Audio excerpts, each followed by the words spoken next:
mean, man, I'm going off of the bare minimum evidence that I have against Jess. And the pattern that I see emerge is the second her name is brought up on the internet or it's trending or is in the comment sections, she needs that shit to be positive. If it's not positive, it's a fucking problem.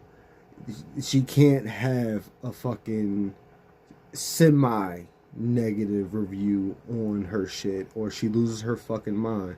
And I'm only going off that based on some video that I seen, some interview I seen, a clip of an interview I seen her do with Cam Newton, where, you know, she pretty talking about, I think she was talking about Country Wayne and shit, talking about how she seen her name on some internet site and woke him up and all this other shit, was like, yo, you need to fix this and all this other shit.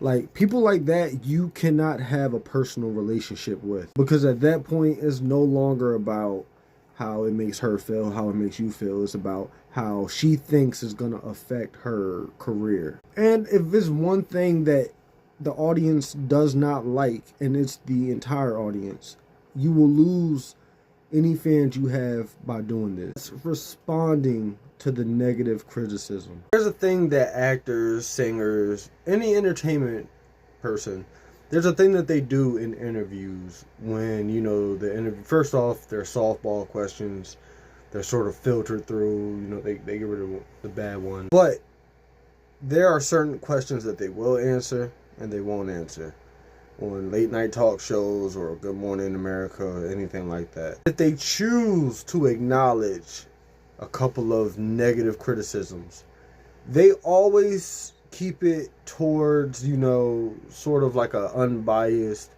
unantagonistic is the most important part. They always keep it in that realm, sort of like a, hey, you know, we'll get them next time. Sorry you didn't like it this time. Sort of like that. But one way you don't handle this shit is to sit there, oh, they just internet trolls, all y'all people trolling in the comments, y'all just robots and da-da-da. Like, that's not the case. Even though there are some robots in the comment sections, that's still a large portion of your audience. Yeah, I would like it if actors be a little more honest like Anthony Mackie was in that interview he did. But on the other hand, I respect how they answer questions and why they answer them. If you honestly want to know somewhat of a celebrity's training process when it comes to doing these interviews and shit like that, The Hunger Games is a great movie to watch for an example of that. Not saying it's 100% accurate, but it's damn sure 80% accurate.